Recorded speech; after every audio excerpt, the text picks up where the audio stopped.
नमस्कार, मी सोहम शिर्के. आपलं महानगरमध्ये आपलं स्वागत आहे. आपण ठाण्यातल्या उथळसर प्रभाग समितीच्या अगदी लगत असलेला जोगीला तलाव येथे आहोत.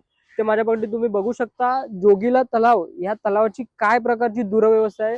एकेकाळी ठाण्याला तलावांचं शहर असं म्हणण्यात येतं, मात्र त्याच ठाण्या शहरामध्ये आज तलाव सुरक्षित नसल्याचं कळतं. काही मिळालेल्या माहितीनुसार इथे गेल्या काही वर्षांपर्यंत भराव टाकून या तलावाला बुजवण्यात आलं होतं. इथे काही सर्वसामान्य नागरिकांची, तशी काही झोपडपट्टी वर्ग इथे राहत होता. मोठ्या प्रमाणात इथे नागरिकांची वस्ती होती.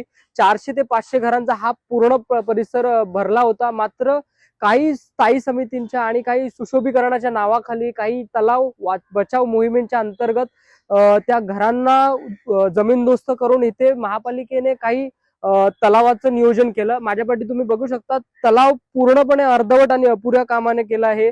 इथे मोठ्या प्रमाणात मार्ग करून ठेवला आहे, पण तिकडे तुम्ही बघू शकता इथे कुठलीही स्वच्छता दिसत नाही. इथे शेवाळ तसंच आहे. काचेच्या बॉटल आहेत, प्लास्टिकच्या बॉटल तलावात टाकून ठेवल्यात, थर्माकॉल आहे. आजूबाजूला कुठल्याही प्रकारची सेफ्टी मार्जिन म्हणजे पत्रे असणाऱ्या गोष्टींना नियोजित करण्यात आले नाहीये. लहान मुलं माझ्या पाठी बघू शकता तुम्ही, तिकडे अशा काहीशे चाळी आहेत जिथे लहान मुलं नियमित खेळताना दिसतील तुम्हाला. मात्र तिकडे देखील प्रशासनाचं दुर्लक्ष आहे.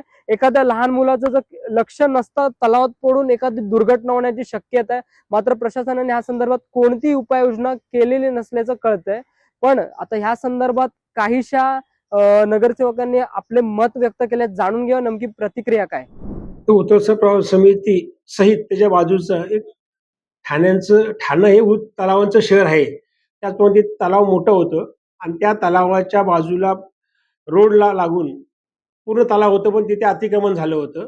2020ला ते अतिक्रमण हटवून तलाव पुनर्वसन आणि संवर्धन खाली ते तलाव घेतलं गेलं होतं आणि त्याच्या माध्यमातून तिथे ते अतिक्रमण झालेल्या त्या झोपड्यांचं आणि तिथे काही गाळेधारकांना त्यांना त्यांचं पुनर्वसन करून जे तलाव आहे ते नव्याने निर्मिती करण्याचं काम महापालिकेने घेतलं होतं. पण ते 2020च्या नंतर जे कोविड काळामध्ये नंतर ते काम प्रलंबित पडलं. ते अजूनही प्रलंबित पडलेलं आहे. सद्यस्थिती काय आता भविष्यात करायची ह्या हिशोबाने मी आता माहिती संबंधित विभागाकडे मागितलेली आहे. थोड्याच दिवसात ती माहिती येईल. त्याच्यानंतर त्याच्यावर पुढे पुनर्वसन संवर्धन खाली कसं काम करता येईल ते काम नक्कीच करणार. सर, नेमकं अचानकपणे तलाव बुजवणं आणि अचानकपणे त्याला परत सुशोभित करण्याचं ह्याचं संभ्रम काही कळत नाही. ते तलाव जे होतं पूर्वीपासून ते नव्याने बनवणं, संवर्धन करणं हाच उद्देश होता.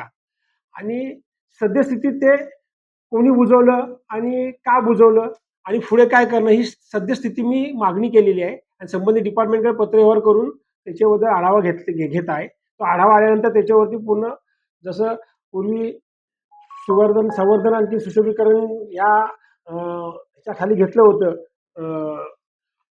शिक्षकाखाली, तर त्याच अजेंडा खाली ते पुन्हा तलाव हे नेहमीसारखं होणार.